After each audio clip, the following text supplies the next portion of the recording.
to get this through. Joining us now is Republican Congressman Adam Kinzinger of Illinois. Good to see you. Hey, you too. How are you?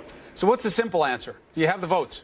I don't know. We just, we're kind of figuring out what we're doing as of last night. We're hearing the plan. I guess our friends over at the Freedom Club decided they want to oppose this, so we'll see. But, I ultimately think that we're going to get through. I'm a little less optimistic this Friday than I was, say, December 23rd. And so my hope is we can all kind of come together. Look, let's solve the issue of Dreamers and DACA. I've been saying for a long time we need to solve that. I guess the Democrats, for some reason, have decided that they're going to tie the issue of Dreamers to government funding. Two completely separate issues, by the way. But since that's their demand, let's hope we can get this done. Ultimately, this is how big people govern. We try to come together and try to get some big things done. All right, so let's look at the two different layers of resistance. Let's start in-house first, and then we'll go out-of-house to the Democrats. Right. Is it true that the conservative resistance, if it were going to be about one thing, if there were one thing you could do, that they feel the military is not being funded long enough?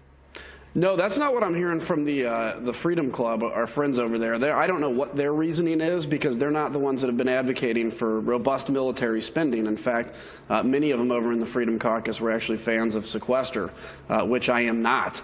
There is a group of us, which I consider myself part of, more the military hawk types, that do think we need to fix this long term. We understand, I think, in this case that we're going to, and I still need a lot of more details of what this 3-week plan looks like, by the way, but the hope is we can put anomalies in there and delay this new sequester from coming in while we get and here's the big issue, really, Chris, is we've got to get the Democrats and the Republicans together on a top-line number to alleviate the impending sequester, and so that's where we're at right now. So explain that to people. What does that mean?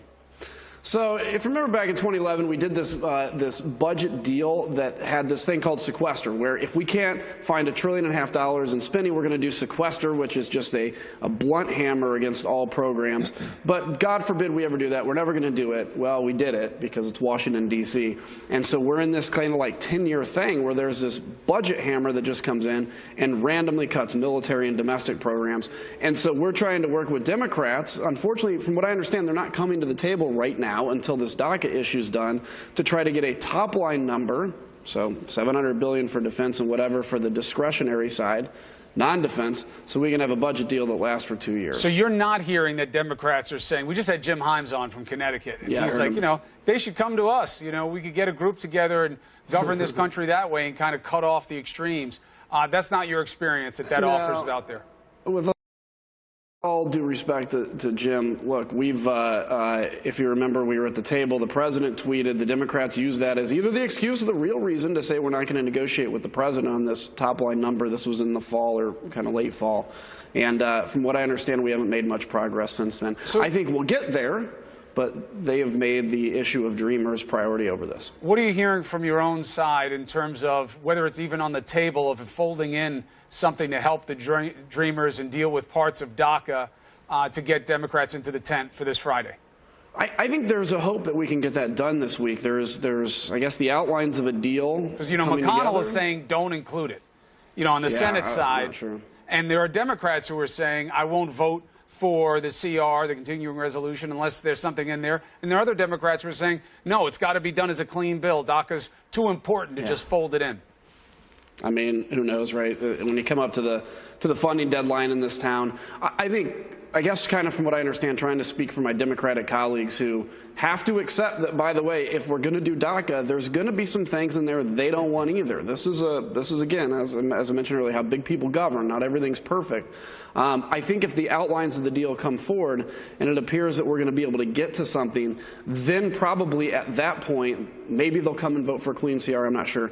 This is going to include, from what I understand, 5 or 6 years of CHIP funding to get that CHIP program done. That's a carrot for mostly the Democrats, right? Not that the Republicans are against CHIP, but putting 6 years in there is something, and Paul Ryan and others are hoping that reduces the bite of the medical tax delays that go towards funding the ACA. Look, we're all for CHIP, and this is where I've kind of also been befuddled out here at the narrative that Republicans hate CHIP. In fact, I'm on the Energy and Commerce Committee. We passed a reauthorization. It went through the House. The Energy and Commerce Committee did our work. The House did our work. And now I keep hearing that we haven't done our work. So let's just get this done. Again, we try to take our side's is guilty too. We try to take every little issue that exists and try to beat our opponents over the head with it. There's a lot of these things that I think we can just take a deep breath, get DACA done, get CHIP done, figure out how to fund the government, and then actually maybe have a good year where we can do things like infrastructure. Well, that's obviously a big initiative for the president. It remains to be seen whether or not the hard holdouts fiscally on your side and on the Democrat side, whether they want to do that kind of deal with them or whether he's going to have to do it state by state. Let me ask you something. From a function of government perspective, are you troubled at all by this spin game coming out of the White House about what happened in that immigration meeting and now having big-time senators like Cotton and Perdue and the Homeland Security playing the I don't recall game? Well, I guess we're going to do the story another day. Look, I don't know what happened in the meeting. One question, end of the interview. Come on.